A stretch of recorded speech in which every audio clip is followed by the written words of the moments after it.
Las patas grises desgarraban frenéticamente la tierra fresca. Los terrones de tierra negra volaban en todas direcciones, mientras de la garganta de la enorme bestia brotaba un aullido ronco que helaba la sangre en las venas. «Alejen a esa bestia». «¿Pero qué demonios está pasando?», gritaba Andrés, tratando de atravesar la cerca del cementerio. Los vecinos y los padres de Irene lo sujetaban de los brazos, impidiéndole arrojarse contra el lobo que excavaba ferozmente la tumba de su esposa, enterrada apenas unas horas antes. «Bestia salvaje», gritaba su suegra, llorando a mares. «Andrés, que alguien mate a esa alimaña». Antes de comenzar, escriban de qué ciudad son, suscríbanse, den me gusta y vean hasta el final. Empezamos. El guardabosques Máximo Rodríguez se sentaba en el porche de su casa en el pueblo de Pinar Alto, perdido entre los vastos bosques cerca de los Andes patagónicos. Sus manos arrugadas limpiaban habitualmente el rifle, movimientos perfeccionados por décadas de servicio. El hombre había cumplido 60 años, pero aún no lograba acostumbrarse a la soledad. Ya hacía 5 años que había sepultado a su esposa Lidia. El frío viento de octubre arrastraba por el patio las hojas caídas. Máximo levantó la cabeza y miró el cielo cubierto de nubes plomizas. Pronto nevaría, lo presentía con sus viejos huesos que dolían con el cambio de clima. «Ay, Lidia», murmuró al vacío. «No pensé que sería así. Solo se siente tan melancólico». En la casa sonó el teléfono.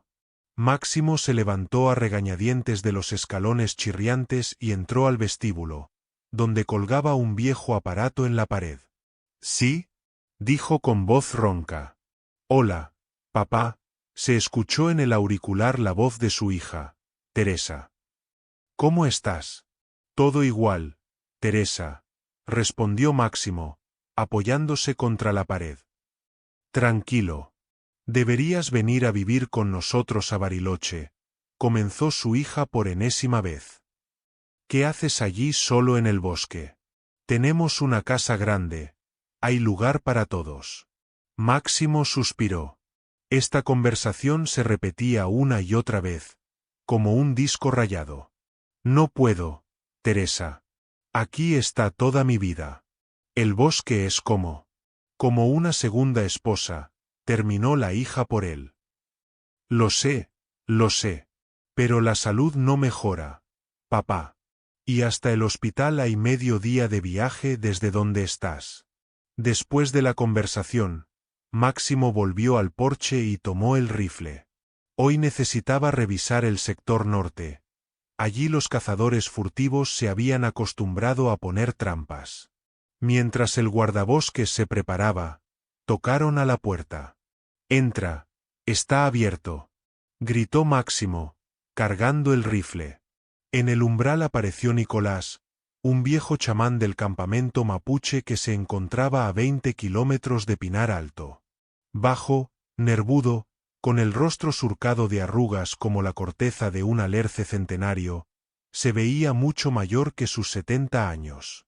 «Hola, Máximo», dijo el anciano en voz baja, saludando al guardabosques con un gesto.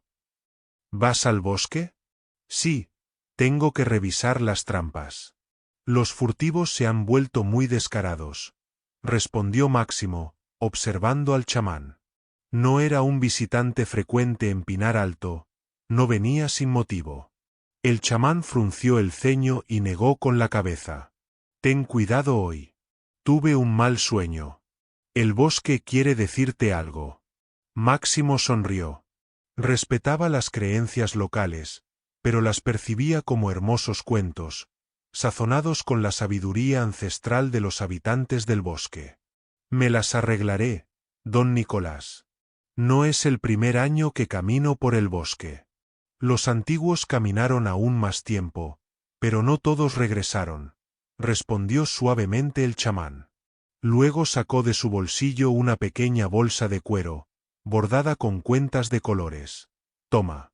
Los espíritus protectores te ayudarán». El guardabosques aceptó el regalo más por cortesía, Lo guardó en el bolsillo y salió. ¿Al menos tomarás un té? Se volvió hacia el chamán. En otra ocasión, negó con la cabeza. Me esperan. Pero tú recuerda. Escucha el bosque atentamente hoy. Máximo siguió con la mirada la figura que se alejaba del anciano y se dirigió en dirección opuesta, hacia el sendero del bosque. El bosque lo recibió con silencio. Los sonidos habituales del bosque, el susurro de las hojas, el chasquido de las ardillas, el canto de los pájaros, estaban apagados, como si la naturaleza hubiera contenido la respiración. Esto alarmó a Máximo. En 30 años de servicio había aprendido a leer el estado de ánimo del bosque como un libro abierto. Extraño, pensó el guardabosques, agarrando más cómodamente el rifle. Los animales parecen haberse escondido. Será por mal tiempo. Máximo caminó por el sendero familiar, examinando atentamente las huellas en el suelo. Después de unas 2 horas vio la primera trampa, activada, con mechones de pelo. Las huellas de sangre conducían a la maleza espesa. ¡Ay, estos furtivos!, pensó con fastidio el guardabosques. Ponen hierros por todas partes, y los animales sufren. Máximo siguió el rastro y pronto escuchó débiles gemidos. Apartando las ramas, vio un lobezno, muy joven, de unos 6 meses. Su pata delantera estaba atrapada en la trampa, y su pelaje gris estaba manchado de sangre. ¿Qué tal? ¿Caíste en la trampa, bandido?, murmuró Máximo, acercándose cautelosamente al animal. El lobezno mostró los dientes, tratando de parecer amenazante, pero ya casi no le quedaban fuerzas para resistir. El guardabosques se acercó lentamente y se arrodilló. No te muevas, tonto, solo será peor, murmuró, sacando herramientas de su bolsa. La trampa era de construcción antigua, con dientes romos que más bien rompían huesos en lugar de cortarlos. Máximo abrió cuidadosamente las mandíbulas de hierro, y el lobezno, una vez liberado, trató de arrastrarse, pero inmediatamente se desplomó por la debilidad. No llegarás lejos, dijo el guardabosques, examinando la pata herida del animal. Sin duda alguna, no sobrevivirás solo. El guardabosques miró a su alrededor. No había loba cerca. Evidentemente, la cría se había separado de la manada y había caído en la trampa. Las esperanzas de que la familia regresara por él eran prácticamente nulas. Máximo tomó la decisión instantáneamente, aunque después no pudo explicar qué le había pasado. Quitándose la chaqueta, envolvió cuidadosamente al lobezno tembloroso y se dirigió a casa. En el camino palpó en su bolsillo la bolsa del chamán y recordó sus palabras. Quizás esto es lo que el bosque quería decirme, pensó el guardabosques, acelerando el paso. En casa, Máximo acostó al lobezno en una manta vieja junto a la estufa, limpió la herida y puso una férula improvisada. El animal estaba demasiado agotado para resistir. Solo observaba atentamente al hombre con ojos ámbar. Duele, lo sé, murmuraba Máximo mientras vendaba la pata. Ten paciencia, mejorará. Terminando con el vendaje, el guardabosques puso frente al lobezno un plato con agua y un trozo de carne cocida. Luego encendió el fuego en la estufa y se sentó en una silla frente a su nueva mascota. Bueno, dijo, observando cómo el animal bebía agua con cuidado. Viviremos juntos. ¿Cómo llamarte? El lobezno levantó la cabeza y miró al hombre, como si entendiera de qué hablaba. Norte, decidió Máximo. Por tu pelaje plateado gris, como el cielo del norte en una noche helada. Las primeras 2 semanas Máximo casi no se separó del lobezno. La pata sanaba mal, comenzó una inflamación. El guardabosques incluso viajó al centro del distrito por antibióticos, recibiendo muchas miradas sorprendidas del personal de la clínica veterinaria. Es un lobo, Rodríguez, le dijo el veterinario conocido, entregándole los medicamentos. De todos modos volverá a la naturaleza salvaje cuando se recupere. Quizás no vuelva. Se encogió de hombros Máximo. Solo en el bosque con esa pata no sobrevivirá. El lobezno sobrevivió, aunque al principio Máximo dudaba de ello. Gradualmente el animal se fortaleció, aunque siempre cojeaba de la pata delantera.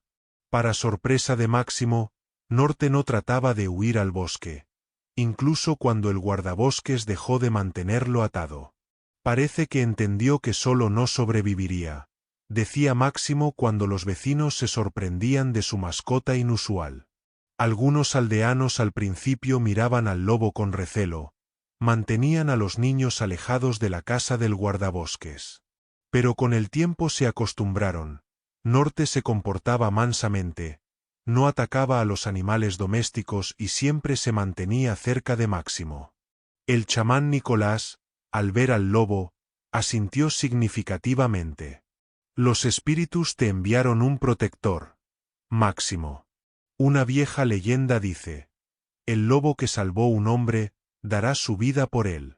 Deja tus cuentos, se desestimó Máximo, aunque algo dentro le decía que el anciano tenía razón. En una de las noches de invierno, cuando la tormenta aullaba tras la ventana y Norte dormitaba junto a la estufa, Máximo sacó la bolsa de cuero que le había dado el chamán y decidió finalmente ver qué había dentro. Desatando las correas, vació el contenido en su palma, un viejo colmillo de depredador, amarillento por el tiempo. Vaya, murmuró Máximo. Realmente es de lobo. Norte levantó la cabeza, olfateó y de repente se acercó al guardabosques, metiendo el hocico en su palma con el colmillo. Máximo hubiera podido jurar que en los ojos del animal brilló algo humano. Reconocimiento, comprensión, alguna sabiduría antigua, inaccesible para los humanos. «Tú sabes algo, ¿verdad?», preguntó suavemente el guardabosques, rascando al lobo detrás de la oreja. El animal gimió suavemente, como respondiendo a la pregunta. Hacia finales de año la salud de Máximo se deterioró. Se hicieron sentir los años en el bosque, las viejas heridas y la vida solitaria. Las rodillas dolían con el mal tiempo, la espalda se negaba a enderezarse por las mañanas, y el corazón fallaba. A menudo lo atacaba la falta de aire incluso con cargas ligeras. Ya no iba a los refugios de invierno en los sectores lejanos, se quedaba más en casa, mirando por la ventana el bosque nevado. Norte yacía a sus pies, con la cabeza masiva sobre las patas. En un año el lobo había crecido, convirtiéndose de cachorro en una bestia grande y fuerte con pelaje gris espeso. En diciembre llegó su hija, Teresa, y se horrorizó al ver cómo había decaído su padre. «Ya basta, papá», declaró resueltamente, viendo con qué dificultad se levantaba de la silla. «Deja de hacerte el héroe. Te vienes conmigo a la ciudad». «¿Para qué me quieren en la ciudad?», frunció el ceño Máximo. «¿Qué voy a hacer allí?». «Vas a vivir», cortó Teresa. «A curarte. Tengo buenos médicos. Te pondrán en pie». «¿Y qué hago con la casa?». No se rendía el guardabosques. «Se la daremos a Andrés. Tu nieto justo se va a casar. Los jóvenes necesitan una casa». Máximo suspiró pesadamente. No quería dejar el bosque, pero sentía que su hija tenía razón. Ya no tenía las fuerzas de antes. Y la dirección del servicio forestal hacía tiempo que le insinuaba que era hora de jubilarse. «¿Y Norte?», asintió hacia el lobo, que observaba con recelo a la mujer desconocida. Teresa frunció los labios. «¿Pero qué dices, padre? ¿Cómo llevamos semejante bestia a la ciudad? Hay que sacrificarlo. Ni se te ocurra». Máximo incluso se levantó del sillón por la indignación. «Es parte de la familia. Le diré a Andrés que lo cuide». Teresa negó con la cabeza, pero no discutió. Máximo aceptó rápidamente la mudanza solo con la condición de que a Norte no le pasara nada. Andrés, nieto de Máximo, Llegó una semana después junto con su novia Irene. El joven de 25 años, fuerte como el abuelo en su juventud, trabajaba en Protección Civil de Bariloche. Irene enseñaba en la escuela primaria, delgada, rubia, con ojos castaños vivaces y una sonrisa suave. Pinar Alto no ha cambiado nada, decía Andrés, recorriendo la casa donde no había estado por varios años. ¿Recuerdas, abuelo, cómo me llevabas de caza? Recuerdo, sonreía Máximo. ¿Aún recuerdas tu primera perdiz? Claro que sí, se rió el nieto. ¿Y recuerdas cómo me caí en el hielo en? Se cayó al ver a Norte saliendo del cobertizo. El lobo se detuvo en la puerta, observando con recelo a los desconocidos. Dios mío, exhaló Andrés. ¿Ese es tu mascota? Máximo asintió. Norte, ven acá, conócelos. El lobo se acercó lentamente, olfateando el aire. Irene instintivamente se escondió detrás de la espalda de su novio. Abuelo, entiendo todo, pero un lobo en casa es demasiado, dijo Andrés, mirando de reojo a Norte, quien estudiaba atentamente a las nuevas personas. Es manso, objetó Máximo. Además, es mejor guardián que cualquier perro. En el pueblo, desde que apareció conmigo, no hubo ni un solo robo. Norte, como si entendiera de qué se trataba, se acercó a Andrés y se sentó frente a él, mirándolo directamente a los ojos. ¿Ves? Reconoce, sonrió Máximo. Siente la sangre.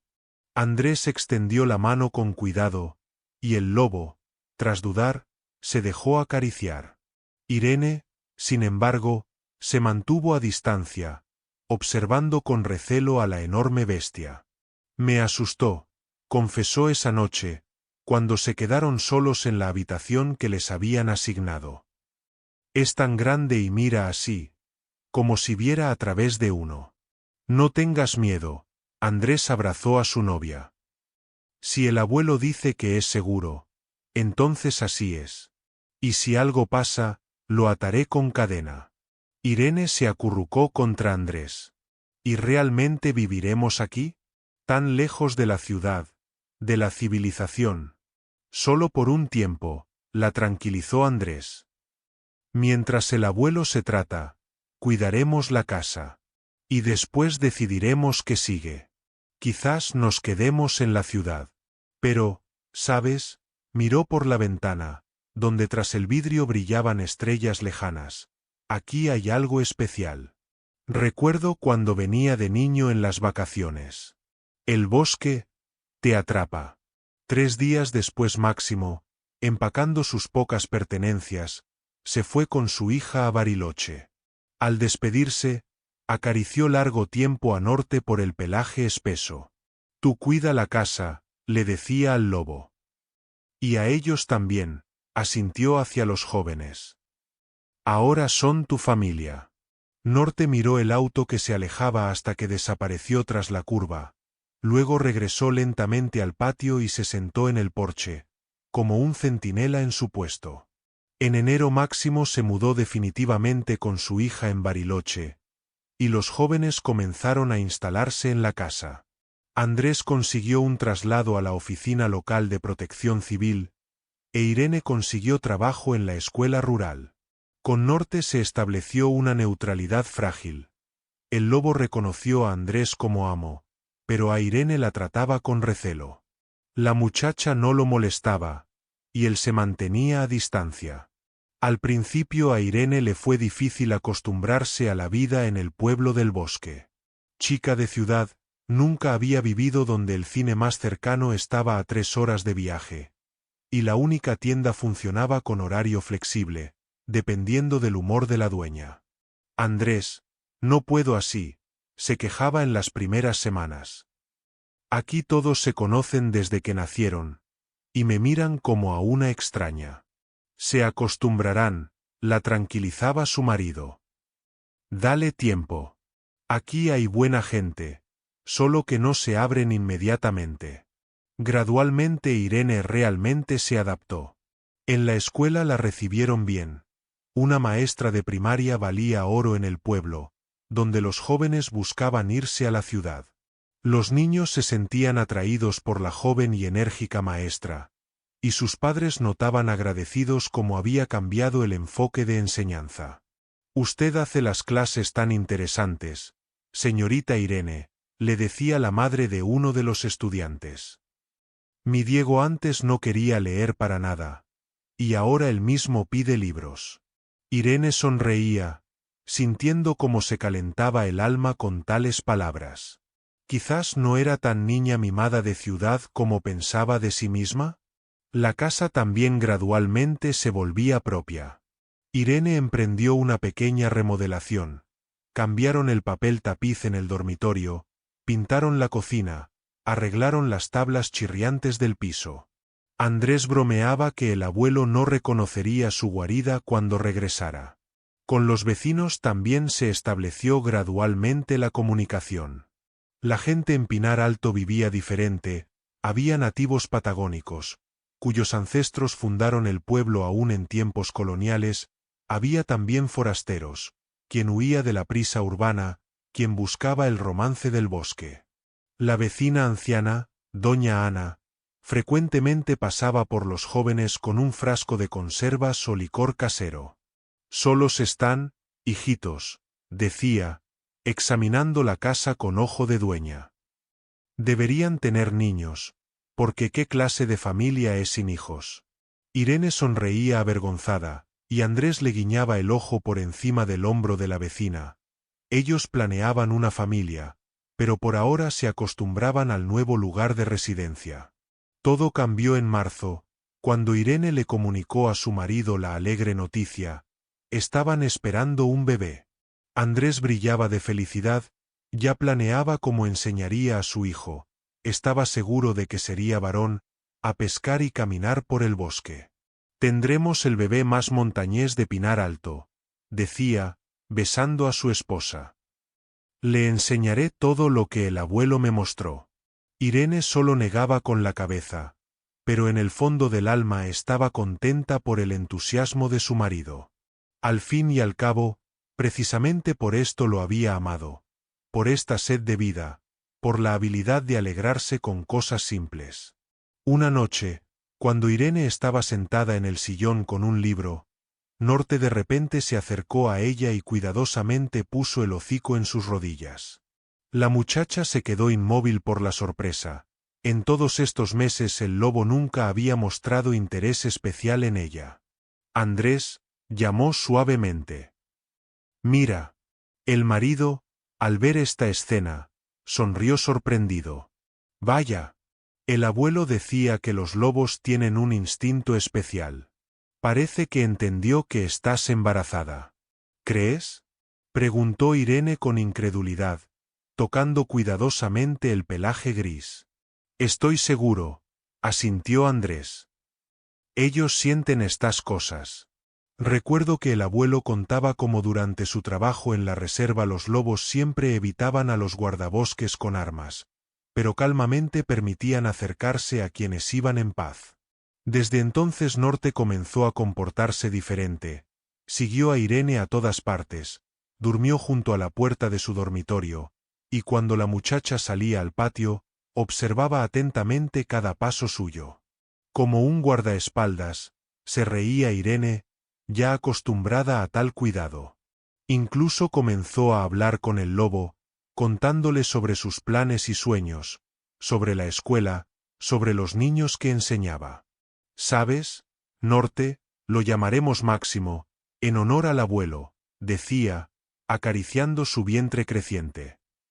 «Creo que crecerá para ser una persona tan fuerte». El lobo escuchaba, inclinando la cabeza hacia un lado, y parecía entender cada palabra. El embarazo transcurrió sin complicaciones. Cada mes Irene viajaba al hospital del distrito para exámenes, y los médicos confirmaban: todo en orden, el desarrollo del feto transcurre normalmente. «Tienes un niño fuerte», decía la ginecóloga anciana, haciendo la ecografía. «Activo, Constantemente se mueve. En el papá, parece. Andrés, presente en el examen, sonreía orgullosamente. Por supuesto. Su presentimiento se cumplía. Sería un hijo. Por las noches se sentaban con Irene en el porche, observando cómo se apagaba el atardecer sobre el bosque, y soñaban sobre el futuro. Andrés quería enseñar a su hijo todo lo que sabía, desde la pesca hasta la supervivencia en el bosque. Irene se imaginaba cómo le leería cuentos al bebé, le enseñaría letras y números. «Sabes», dijo una vez Andrés, «antes pensaba que la vida en un pueblo del bosque era temporal, que regresaríamos a la ciudad. Pero ahora, no sé, quizás valga la pena quedarse.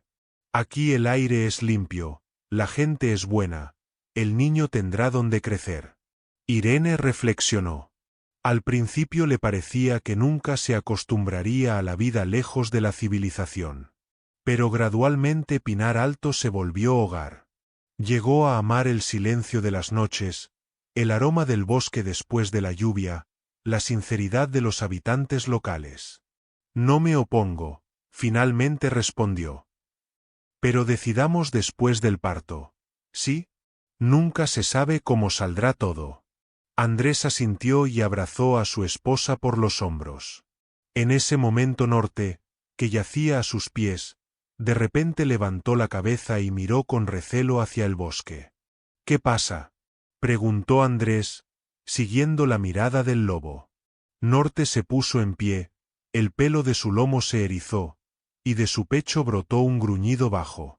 «Alguien viene», dijo Irene en voz baja, instintivamente poniendo la mano en el vientre. En un minuto de entre los árboles apareció una figura alta. Andrés se tensó, pero inmediatamente se relajó, reconociendo al chamán Nicolás. «Buenas noches», los saludó el anciano, acercándose al porche. «¿No molesto?».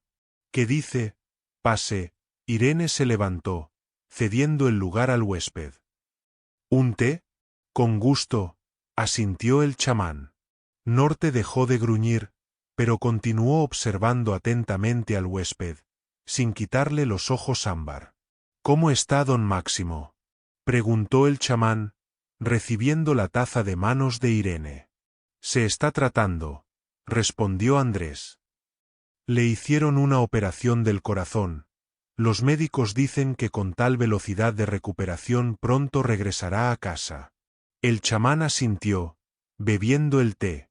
«Usted no vino así nomás, ¿verdad?», preguntó de repente Irene, sintiendo la mirada estudiosa del anciano. Nicolás sonrió. «Niña inteligente». «Sí, no así nomás». Miró su vientre. «El niño que llevas bajo el corazón es especial». «Lo siento». Irene y Andrés se miraron. «¿En qué sentido especial?». Frunció el ceño Andrés. «En el bueno», los tranquilizó el chamán. «Dos mundos se unirán en él, del bosque y de la ciudad. Y el lobo», asintió hacia Norte, «será su protector». «¿De qué habla?». No entendió Andrés.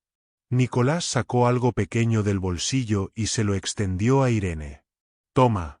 Amuleto para el bebé». Irene recibió el regalo, un pequeño colgante de hueso, en el que estaba hábilmente tallada la figura de un lobo. «Gracias», agradeció, examinando el amuleto. «Es muy hermoso. Llévalo siempre contigo», dijo el chamán, levantándose. «Y recuerda, el animal siente lo que no ve el humano». Después de la partida del chamán Andrés guardó silencio por largo tiempo, mirando el fuego en la estufa. «Es extraño», finalmente pronunció. «Todas estas conversaciones sobre espíritus, sobre dos mundos. Pero algo hay en esto», dijo Irene pensativamente, acariciando el colgante. «Mira cómo Norte cambió su actitud hacia mí cuando quedé embarazada. Como si realmente hubiera sentido algo». Andrés se encogió de hombros. «Quizás solo coincidencia. O quizás, no sé». El abuelo siempre decía que en el bosque viven leyes especiales, no siempre comprensibles para los urbanos. Esa noche Irene tuvo un sueño extraño. Caminaba por un bosque invernal, hundiéndose en la nieve hasta las rodillas. Alrededor reinaba un silencio mortal, y solo el aullido lejano de un lobo lo perturbaba. Caminaba hacia ese sonido, y con cada paso se hacía más oscuro. Y luego apareció él, un enorme lobo gris con ojos ámbar. Pero no era Norte, sino como su ancestro antiguo y salvaje. El lobo la miraba sin parpadear, luego se volvió y se alejó. Ella lo siguió, sintiendo que debía ver lo que él quería mostrarle. Y entonces adelante apareció luz, cálida, dorada. El lobo la llevó a una casa, su casa en Pinar Alto. Pero cuando se acercó más, vio que de debajo de la puerta salía una corriente de humo. Irene despertó bañada en sudor frío. Junto a ella dormía pacíficamente Andrés. Puso la mano en el vientre y sintió cómo se movía el bebé. El sueño había sido tan vívido, tan real. Tonterías, se susurró a sí misma. Solo una pesadilla. Pero en algún lugar en el fondo del alma se gestó una inquietud que no la dejó ni siquiera por la mañana. Al comienzo del invierno el vientre de Irene ya se notaba considerablemente redondeado. El médico del hospital rural confirmó que el embarazo transcurría normalmente, y el parto se esperaba para finales de febrero. Ya van a empezar las ventiscas, decía doña Ana, pasando por ellos en las noches. Ten cuidado, Irene. Con este clima no llegarás al hospital. No la asuste, se desestimaba Andrés.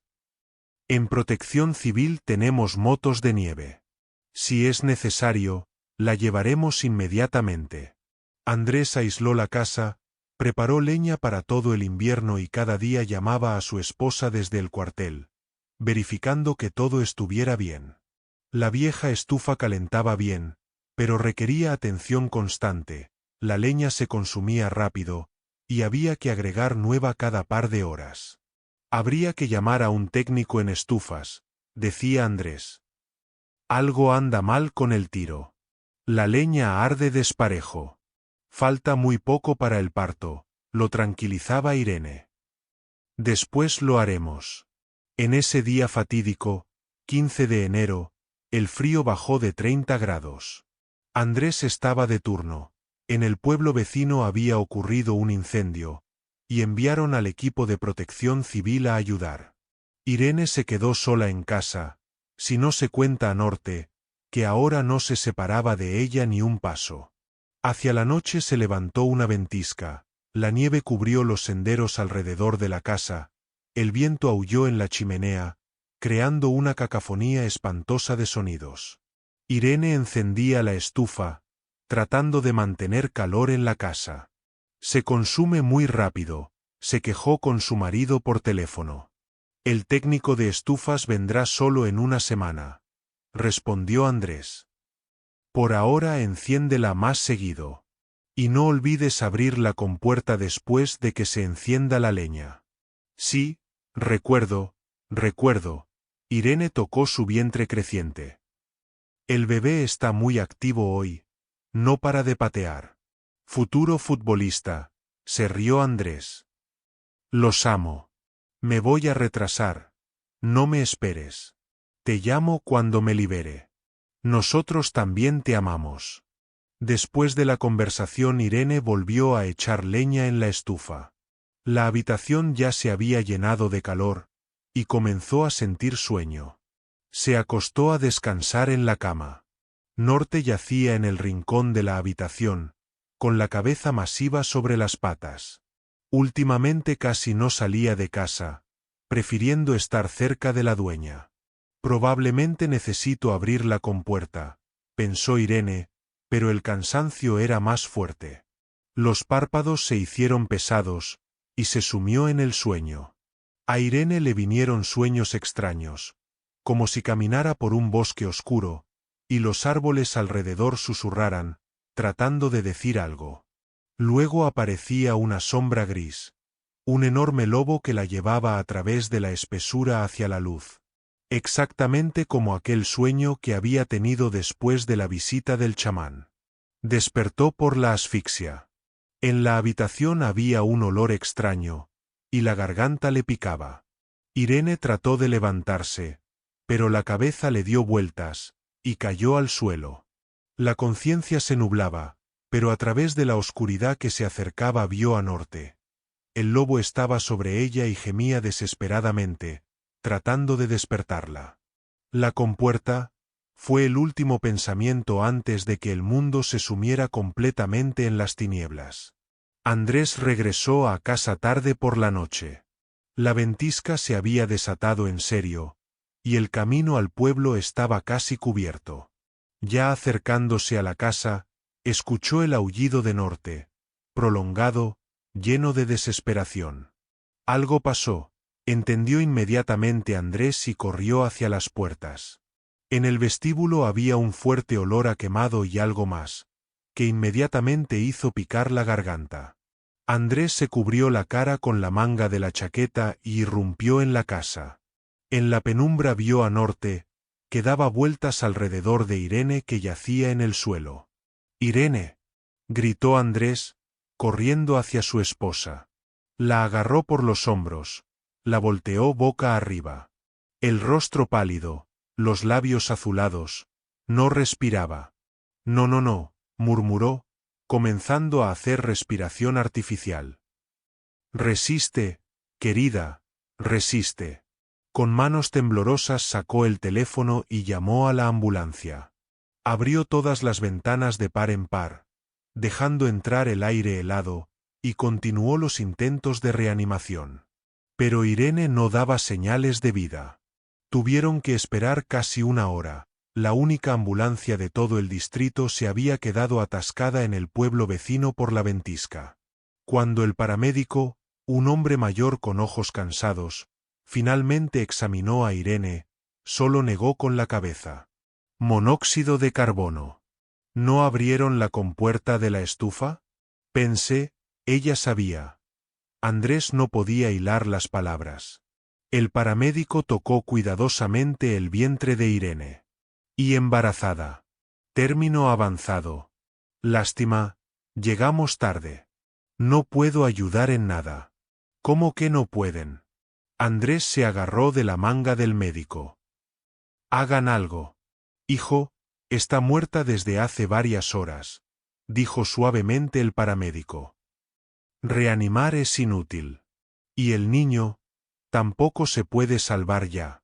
Andrés soltó la mano del médico y lentamente se dejó caer al suelo junto al cuerpo de su esposa. La realidad se quebraba en pedazos, convirtiéndose en una pesadilla. «¿Pero cómo pasó esto?», susurró.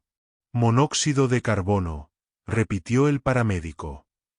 «Cosa traicionera. La persona se duerme y ya no despierta. Sin color, sin olor. Si se cierra la compuerta de la estufa antes de tiempo, cuando la leña aún no se ha consumido completamente, el monóxido de carbono en lugar de salir por la chimenea, entra al ambiente». El paramédico salió tácticamente, diciendo que necesitaba llenar documentos en la ambulancia. Andrés se quedó solo con su dolor. Acariciaba la mano fría de Irene, recordando cómo hacía poco habían hecho planes para el futuro, elegían nombre para el hijo. No notó cómo Norte regresó a la habitación. El lobo se acercó silenciosamente al cuerpo de Irene y la miró largo tiempo, como no creyendo en lo ocurrido.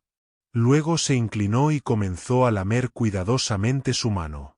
«Vete», gritó Andrés, empujando al lobo. «Fuera». Pero Norte no retrocedía. Trataba de acercarse al rostro de Irene, gemía e incluso intentó agarrarla de la ropa con los dientes, como queriendo arrastrarla. Esto fue la gota que colmó el vaso. En Andrés algo se rompió, la ira inundó la conciencia. Agarró al lobo por el cuello y lo sacó al patio, donde lo encadenó a la caseta. «Quédate aquí», le gritó, conteniendo a duras penas las lágrimas. Regresando a la casa, Andrés se sentó junto al cuerpo de su esposa y por primera vez en muchos años lloró. Lloró a gritos, como un niño, sin avergonzarse de sus lágrimas. Luego llamó a los padres de Irene, y a su madre, y a la comisaría. Su voz era incolora, mecánica, como si no fuera él quien hablara, sino alguien más.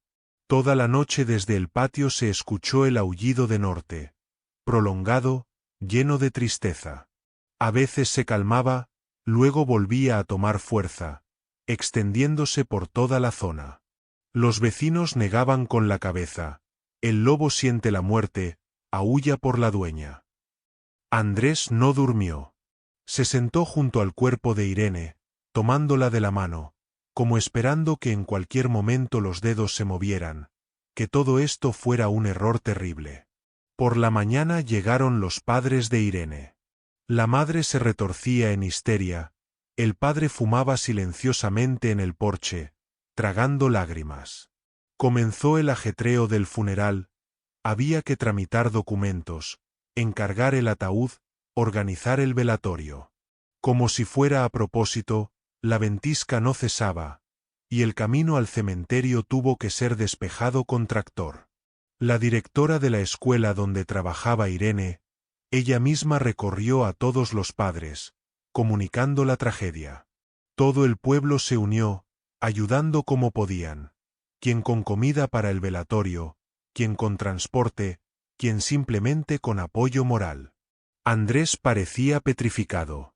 Mecánicamente realizaba las acciones necesarias, decía algunas palabras de pésame a los padres de Irene, pero por dentro había vacío.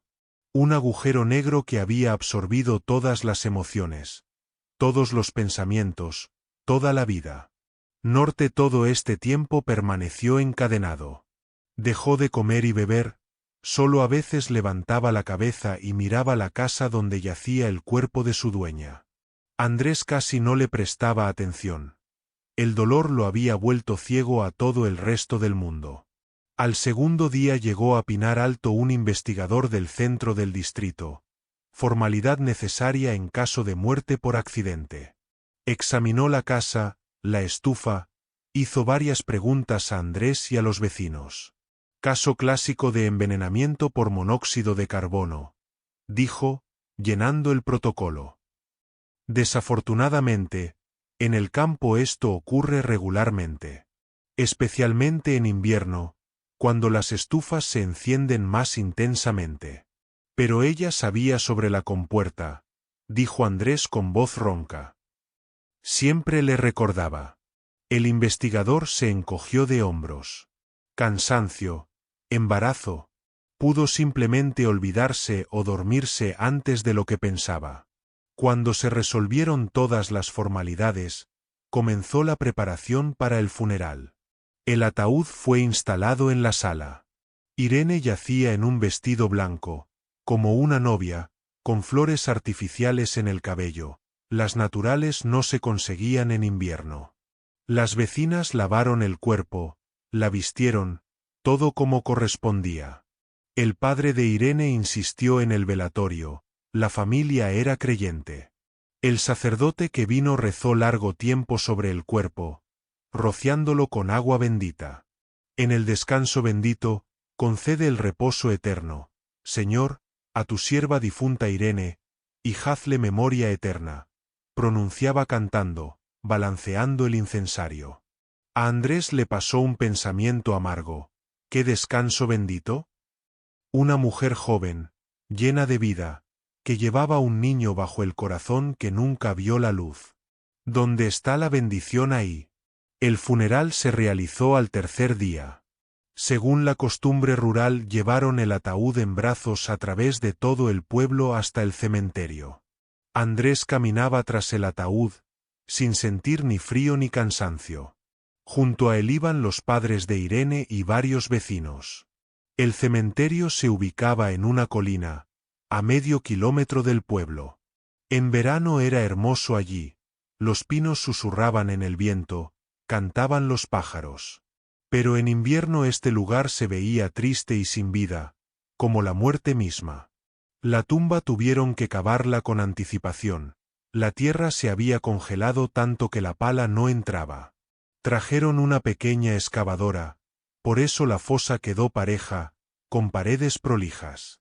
Cuando bajaron el ataúd a la tumba, y el sacerdote pronunció las últimas oraciones, Andrés fue el primero en arrojar un puñado de tierra sobre la tapa. El golpe sordo resonó en su corazón con dolor desgarrador.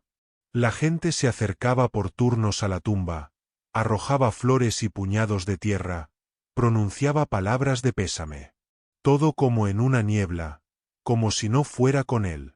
Cuando todo terminó, y el montículo fresco de tierra creció sobre la tumba, la gente se dirigió hacia la salida del cementerio. Andrés se demoró junto a la cerca, sin poder despegar la mirada del lugar donde ahora descansaba su esposa y su hijo no nacido. Vamos, hijo, lo tocó en el hombro el padre de Irene. No se puede estar tanto tiempo en la tumba. Vamos a recordarla. Andrés asintió y lentamente lo siguió. En casa ya estaba puesta la mesa del velatorio, pero la comida no le entraba. Se sentaba, levantaba mecánicamente la copa cuando lo requería la costumbre, y de la misma manera mecánica se la tomaba. El vodka no aliviaba el dolor, nada podía aliviarlo. Cuando los huéspedes se fueron, Andrés se quedó solo en la casa vacía. En la mesa estaba la fotografía de Irene, sonriente, con una corona de flores silvestres en la cabeza. Esto había sido el verano pasado, cuando fueron al lago. De las reflexiones lo sacó el aullido de Norte. Otra vez había comenzado a agitarse en la cadena en el patio. Andrés salió al porche, tambaleándose por lo bebido. «¡Cállate!», le gritó. «O te mato». Pero en el fondo del alma sabía que no lo haría. Por muy grande que fuera la ira, no podía lastimar a un ser que tanto amaba su abuelo. Y él mismo se había encariñado con el lobo en estos meses. Andrés se acercó a Norte y silenciosamente le quitó el collar. El lobo se quedó inmóvil, mirando al hombre con sus ojos ámbar, luego se dio vuelta y corrió del patio, hacia el bosque, donde se oscurecían las cruces del cementerio rural. Andrés lo siguió con la mirada y regresó a la casa.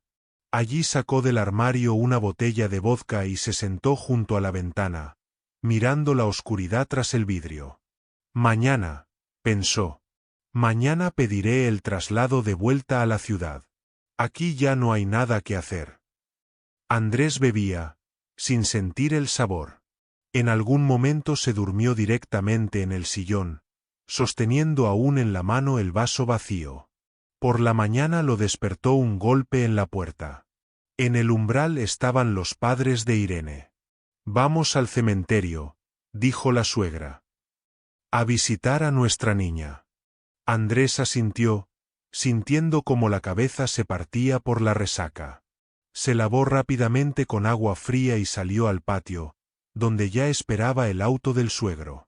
El clima finalmente había mejorado, la ventisca se calmó, salió un tímido sol invernal. El frío se alivió, el termómetro mostraba solo 15 bajo cero, casi un deshielo según los estándares patagónicos. Cuando llegaron al cementerio, inmediatamente notaron que pasaba algo extraño.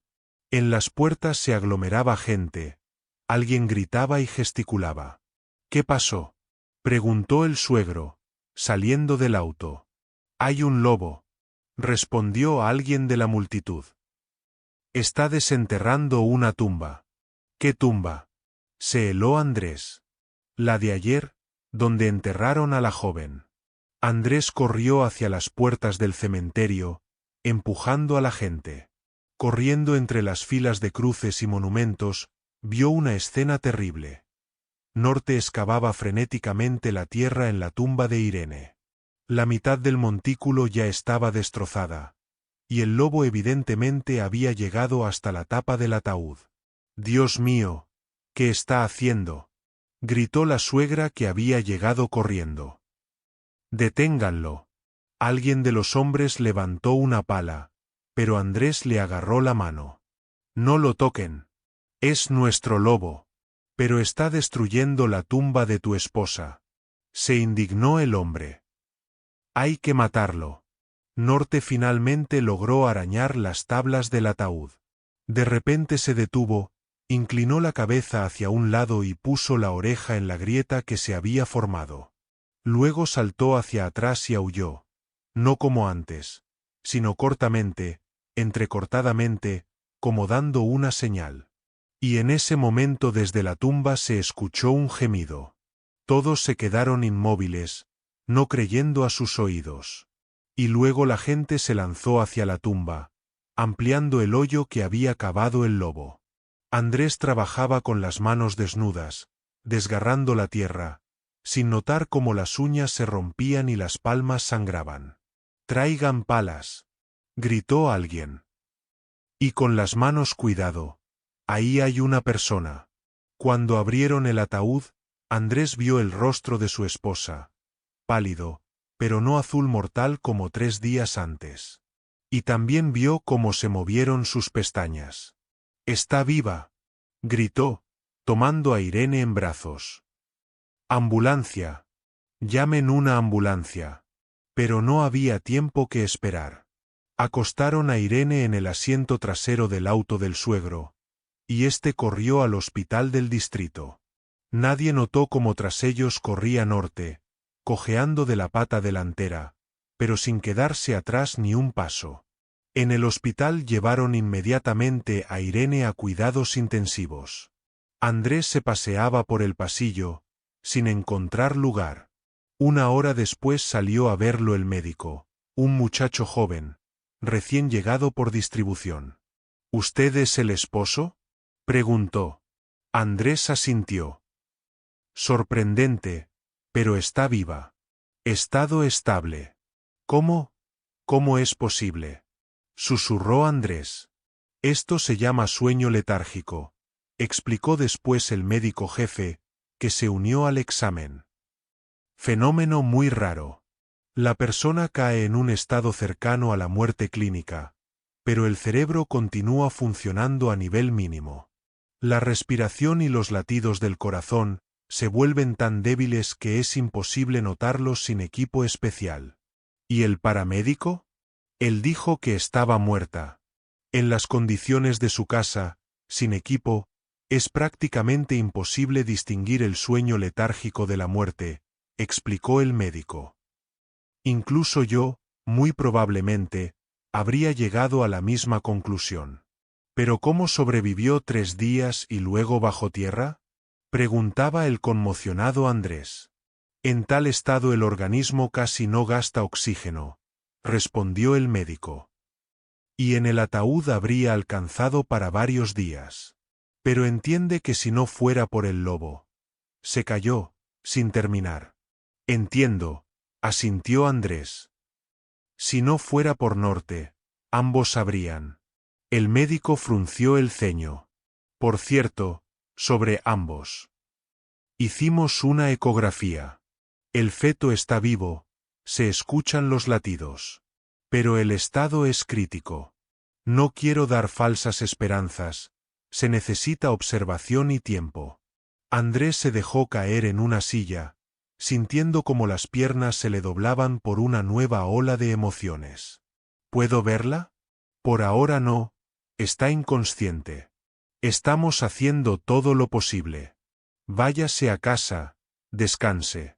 Llamaremos si hay cambios». Pero Andrés no se fue.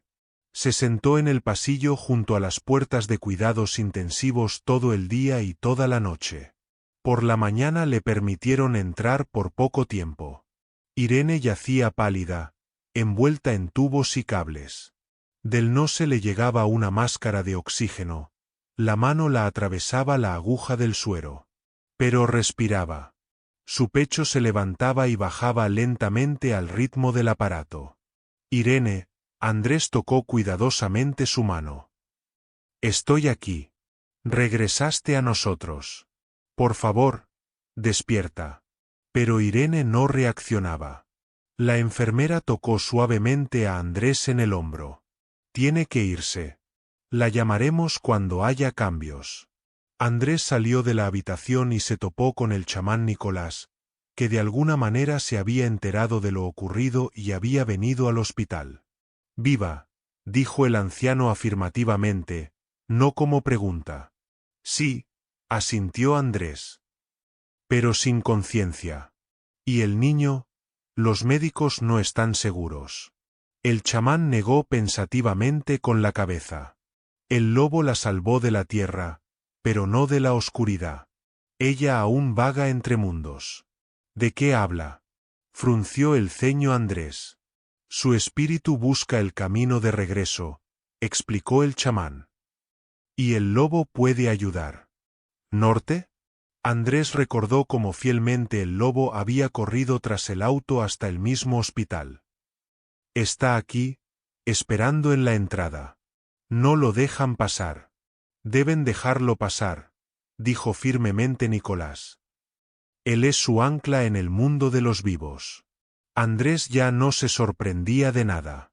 Después de todo lo ocurrido se había derrumbado el sistema de coordenadas en el que no había lugar para milagros y creencias antiguas. «Hablaré con el médico», dijo. Para sorpresa de Andrés, el joven doctor no se opuso a la petición inusual. «Después de todo lo que me contó sobre el lobo, estoy dispuesto a creer en su conexión especial con la paciente», dijo. «Pero hay reglas, normas sanitarias. Por favor», en la voz de Andrés sonaba la desesperación. «Perdimos tanto tiempo. ¿Y si realmente puede ayudar?». El médico dudó, pero finalmente asintió. «Está bien. Pero por poco tiempo. Y desinfección obligatoria». Andrés salió corriendo del hospital. Norte estaba sentado bajo un banco en la entrada, esperando pacientemente. Al ver a Andrés, el lobo se levantó. «Vamos», lo llamó Andrés. «¿Te dieron permiso?». El personal del hospital observaba con asombro cómo Andrés llevaba tras él a un lobo grande por el pasillo. Una sanitaria de edad se persignó. Alguien exclamó, pero nadie trató de detenerlos. Antes de entrar a la habitación el médico insistió en que desinfectaran al lobo. «Al menos las patas y el hocico», dijo. Norte soportó estoicamente el procedimiento, solo resoplando con disgusto cuando la enfermera le limpió la nariz con una toalla con alcohol. Cuando finalmente dejaron pasar al lobo a la habitación, se acercó cuidadosamente a la cama. Olfateó la mano colgante de Irene, gimió suavemente. Luego, para sorpresa de los presentes, el lobo saltó cuidadosamente a la cama y se acostó junto al cuerpo de la mujer, poniendo el hocico en su pecho, directamente sobre el corazón. «Oiga, no se puede», exclamó la enfermera, pero el médico la detuvo. «Espere. Veamos». Norte yacía inmóvil, solo sus ojos ámbar estaban abiertos y miraban fijamente el rostro de Irene. Pasaron varios minutos. Nadie se atrevía a romper el silencio. Y de repente la mano de la mujer se movió. Los dedos se contrajeron débilmente, y luego lentamente se movieron hacia arriba, hacia el pelaje gris del lobo. El monitor mostró aceleración de los latidos. «Está reaccionando», susurró el médico. «Increíble». Las pestañas de Irene temblaron, y los ojos se abrieron lentamente. Parpadeó varias veces, como acostumbrándose a la luz, luego enfocó la mirada en el lobo que yacía junto a ella. «Norte», su voz era ronca, apenas audible. Andrés corrió hacia su esposa, le agarró la mano. «Irene, regresaste». Ella sonrió débilmente. «Andrés, ¿qué? ¿Qué pasó?». No sabía por dónde empezar. ¿Cómo explicar estos 3 días increíbles? «Después, todo después», dijo el médico, acercándose a la cama. «Ahora lo principal es que recuperó la conciencia». «¿Cómo se siente?». Irene reflexionó por un momento. «Extraño, como si hubiera dormido mucho tiempo. Y vi sueños. Norte estaba ahí, me llamaba». Andrés miró al lobo con un nuevo sentimiento, mezcla de gratitud y reverencia. El bebé, dijo de repente Irene, poniendo la mano en el vientre con ansiedad. Mi bebé. Vivo, la tranquilizó el médico. Pero necesitamos hacer más exámenes. Y ahora necesita reposo. Pidieron a todos que salieran de la habitación, incluyendo a Norte, pero el lobo no se movía del lugar, y ni siquiera el médico se atrevió a molestarlo. Que se quede, dijo. Parece que realmente ayuda. Completamente Irene volvió en sí en un día. Estaba muy débil, pero la primera pregunta que hizo fue: ¿El bebé? ¿Mi bebé está vivo?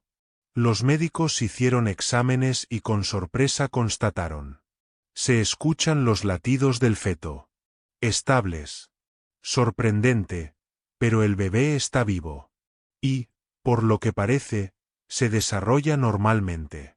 Por la noche, cuando se quedaron solos con Andrés, Irene preguntó suavemente: ¿qué pasó, Andrés? Recuerdo cómo encendía la estufa, cómo me acosté a descansar. Y luego oscuridad y sueños extraños. Andrés le tomó la mano. Monóxido de carbono, Irene. Olvidaste abrir la compuerta. Cuando regresé, tú. Se trabó, incapaz de pronunciar la palabra muerta. Te llevaron, y el paramédico dijo que te perdimos. Y al bebé. Irene escuchaba con los ojos muy abiertos. Te enterramos, continuó Andrés con dificultad.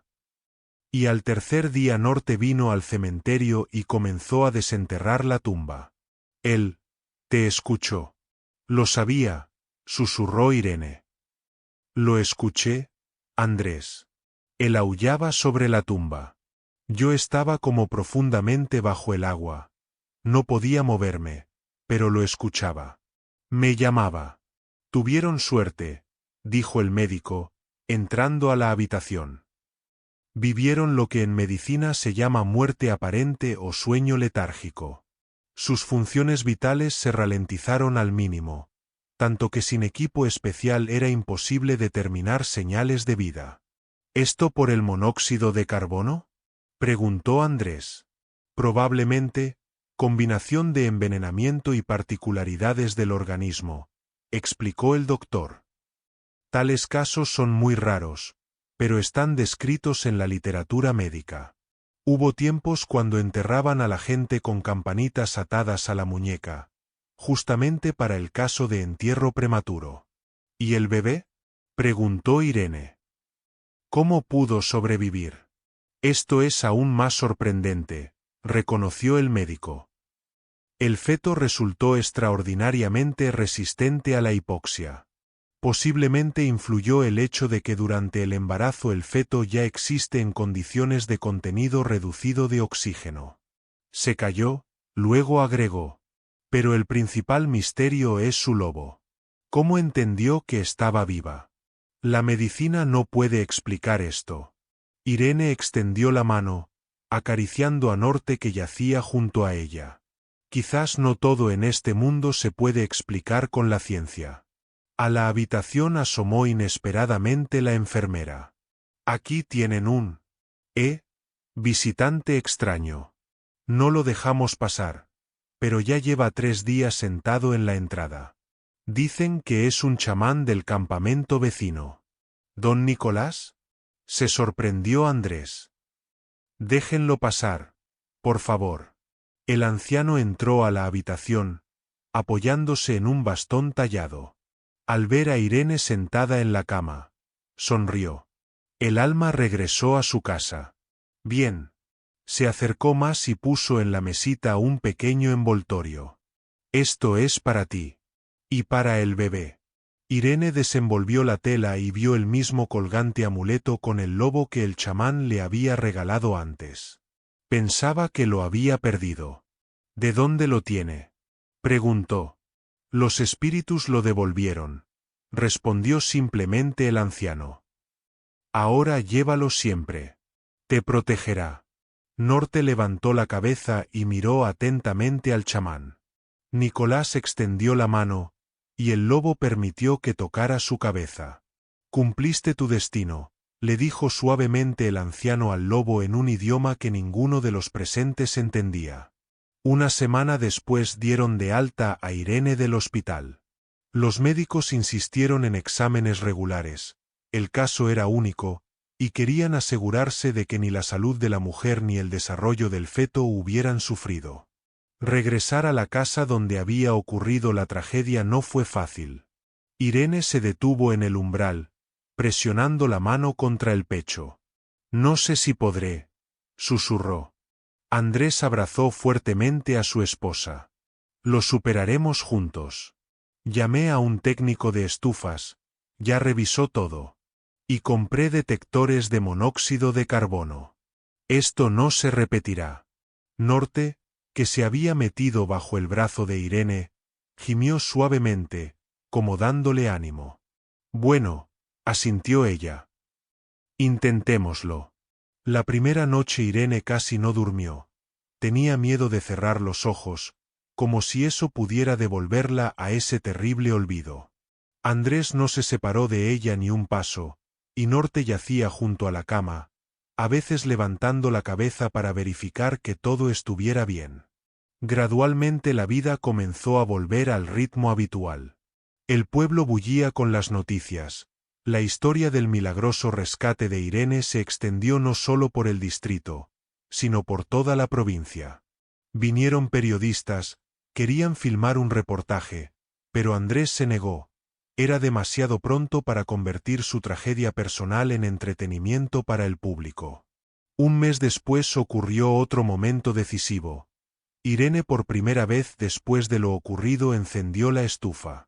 Las manos le temblaban cuando prendía las astillas, pero Andrés estaba junto a ella, vigilando cada movimiento suyo. «¿Ves?», le mostró la compuerta. «Ahora se abre automáticamente cuando comienza el encendido». El técnico instaló un mecanismo especial. «Gracias», susurró Irene, apretando fuertemente la mano de su marido. «Por estar a mi lado». Hacia finales de febrero el vientre de Irene se había redondeado aún más. El bebé pateaba activamente, y cada movimiento suyo era para los padres un pequeño milagro. «¿Sabes?», dijo una vez Irene, mirando el atardecer desde la ventana de la cocina. «Ahora pienso que nos tocó vivir aquí. En Pinar Alto». Andrés la miró con sorpresa. «¿En serio? ¿Y qué hay de la ciudad? La civilización». Irene negó con la cabeza. «Aquí hay algo especial. Esta gente, este bosque. Nos acogieron. Nos salvaron». Puso la mano en el vientre. «Nuestro niño debe crecer aquí, donde dos mundos se unen». Andrés frunció el ceño. «¿Dos mundos? ¿Recuerdas lo que decía el chamán?», sonrió Irene. «Sobre que en nuestro niño se unirían el mundo del bosque y el mundo de la ciudad. Quizás algo hay en eso». Andrés abrazó a su esposa, poniendo la mano en su vientre. «Entonces nos quedamos. Yo también llegué a amar este lugar, aunque trató de quitarme lo más querido». El parto comenzó el primer día de la primavera. La nieve aún yacía en montones, pero en el aire ya se sentía la proximidad del calor. Irene despertó en medio de la noche por una sensación familiar. Rompió bolsa. Andrés, lo llamó suavemente. Parece que comenzó. Al hospital llegaron rápidamente. Andrés había acordado de antemano con los colegas de Protección Civil que una de las motos de nieve estaría de guardia en la casa por si acaso. Para sorpresa de todos, el parto transcurrió sorprendentemente fácil para una primeriza. Solo 3 horas, y nació un niño fuerte con voz potente y mirada firme. «Máximo», susurró Irene, cuando le pusieron al bebé en el pecho. «¿Cómo acordamos?». Andrés no podía pronunciar palabra por los sentimientos que lo abrumaban. Simplemente se quedó parado mirando este pequeño milagro. Su hijo, que, contra todo pronóstico, había sobrevivido y nacido sano. Cuando dieron de alta a Irene con el bebé, en la casa los esperaba Norte. El lobo olfateaba con recelo el bulto que Andrés llevó cuidadosamente a la casa. Mira, Norte. Irene apartó cuidadosamente la manta, mostrando el rostro del bebé. Este es Máximo. También es parte de nuestra familia. El lobo miró largo tiempo al niño, luego se acercó más y tocó cuidadosamente con la nariz la manita que se había salido del pañal. El bebé no se asustó, por el contrario, dejó de gruñir y miró con interés al gran ser gris. Ahora tenemos una familia de verdad, sonrió Andrés. 2 semanas después llegó don Máximo. El anciano, vigoroso después del tratamiento, quería conocer personalmente a su bisnieto. La historia del milagroso rescate de Irene y del nieto le llegó en el relato de la hija, pero no conocía los detalles. Cuéntenme todo por orden, exigió, cuando los primeros arrebatos de conocer al bebé se calmaron. Andrés describió detalladamente todos los eventos, desde el momento cuando encontró a Irene sin signos de vida, hasta el milagroso despertar en el cementerio. Siempre dije que en este lobo hay algo especial, dijo Máximo, mirando cómo Norte yacía junto a la cuna del recién nacido, vigilando su sueño. Al bautizo del bebé vino también el chamán Nicolás. El anciano miró largo tiempo al lobo, y luego llamó a Máximo. ¿Recuerdas la bolsita que te di antes del encuentro con él? El guardabosques asintió. Ahí había un colmillo de lobo, continuó el chamán. Colmillo del espíritu protector de una vieja leyenda. Dicen que cuando un hombre salva a un lobo, y el lobo salva al hombre, entre ellos surge una conexión por muchas generaciones. Ahora este espíritu guardará a tu familia. ¿De qué habla? Frunció el ceño Andrés, escuchando la conversación. De que no todo en este mundo se puede explicar, sonrió el chamán. A veces solo hay que creer. Como creyó Norte que Irene estaba viva, cuando todos los demás la consideraban muerta. Andrés miró silenciosamente a su esposa, que amamantaba al hijo, y al lobo que, como un centinela, yacía en el umbral. Cualquier cosa que dijeran sobre espíritus y conexiones entre mundos, una cosa la sabía con certeza. Sin Norte no estarían ahora ni su familia, ni su felicidad. Irene también cambió después de su extraña experiencia. Ya no tenía miedo al bosque. Por el contrario, a menudo se iba a largos paseos, a veces con Norte, a veces sola. Decía que ahora sentía el bosque diferente, como si hubiera aprendido a escuchar su voz. ¿Sabes qué es lo más sorprendente? Le dijo una vez a Andrés. Recuerdo lo que vi durante mi sueño. No estaba aquí, no en nuestro mundo. Allí era luminoso y tranquilo. Y vi a una mujer, me tomaba de la mano y decía que aún no era tiempo. Y luego vino un lobo, gris como Norte, solo que más grande. Y me trajo de vuelta. ¿Crees que no fue solo un sueño? Preguntó Andrés. Irene miró pensativamente al hijo que dormía en la cuna. No lo sé. Pero algo cambió. Comencé a sentir lo que antes no notaba. Como si se hubiera entreabierto un velo. Andrés se encogió de hombros. Quizás solo coincidencia. O quizás, no sé. El abuelo siempre decía que en el bosque viven leyes especiales, no siempre comprensibles para los urbanos.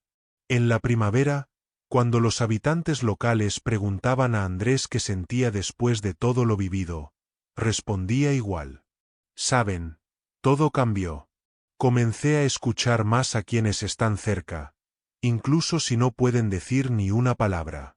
Irene, observando cómo Norte permitía al pequeño Máximo tirarle de las orejas, siempre agregaba.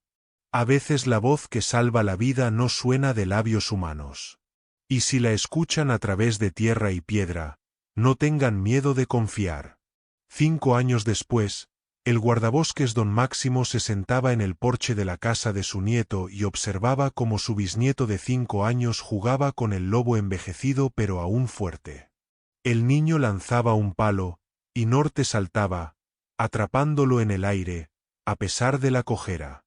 Abuelo, cuenta otra vez la historia de cómo Norte salvó a mamá, pidió el pequeño, trepándose a las rodillas del anciano. ¿Otra vez? Sonrió Máximo. Ya te la sabes de memoria. Igual cuéntala. Especialmente sobre la voz de debajo de la tierra. El anciano suspiró y comenzó. Fue en un invierno frío, cuando los más sabios de nosotros no vieron lo que vio un simple lobo.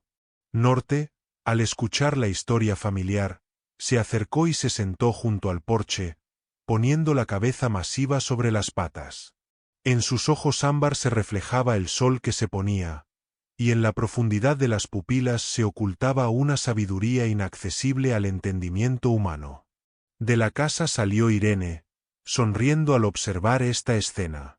Había cambiado en estos años, los rasgos del rostro se habían vuelto más maduros, en el cabello apareció una cana apenas perceptible.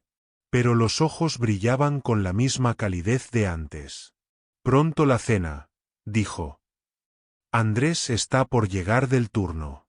El pequeño Máximo asintió, pero no se apresuraba a bajarse de las rodillas del bisabuelo. El abuelo aún no terminó la historia. Irene se acercó más, escuchando el relato. Aunque conocía cada palabra, cada entonación, igual cada vez esta historia le tocaba el corazón. Don Máximo interrumpió el relato y miró al lobo. Gracias, le dijo suavemente.